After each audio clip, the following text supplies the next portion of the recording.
Assalamualaikum warahmatullahi wabarakatuh. Let me introduce myself.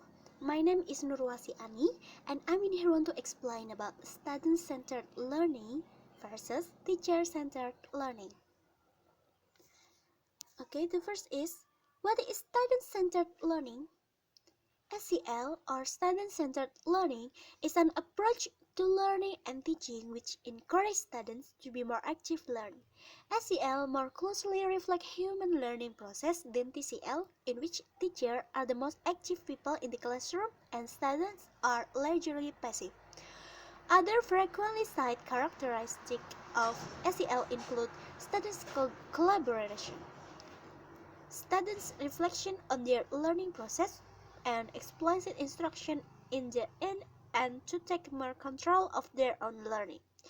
Modern theory and research on how people learning and thinking skills students will need to effectively manage their learning in the present and future. And what is teacher-centered learning? In teacher-centered learning, teachers play important roles in the learning process.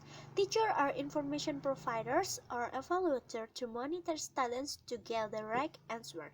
Yet students are viewed as learners who passively receive information. Characteristics student-centered learning. The first is everyone takes part in decision making. The second is everyone understands what is being done and why. The third is everyone takes part in determining the efficacy of the work of improving society. And then the next is those in position of authority join with those they serve to build skills and knowledge. And then the last is cooperation is encouraged so that everyone contributes according to their capability. Teacher as CO learners.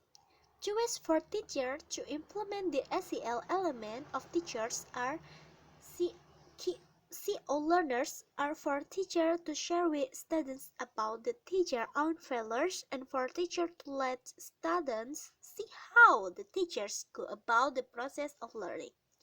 An example of sharing about teacher failures was the list of failures in his career that a professor put together and shared with his students. Students' interaction. Group activities or group can be as small as 2 members, play a vital role in SEL. Thus, the SEL element of students' interaction deserves particular attention. Unfortunately, for whatever reason, many students do not display the attitudes and skills necessary to cooperate well with others.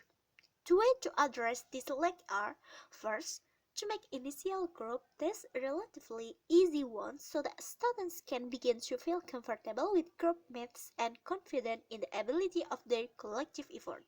Second, group tests should often be of such a nature that they can be done alone. An example, in a test in which each group member has unique information and the group cannot success unless the information is shared with other group members. Motivation. The last is motivation. In the teacher-centered classroom, teachers usually rely on extrinsic motivation to get students to engage in learning.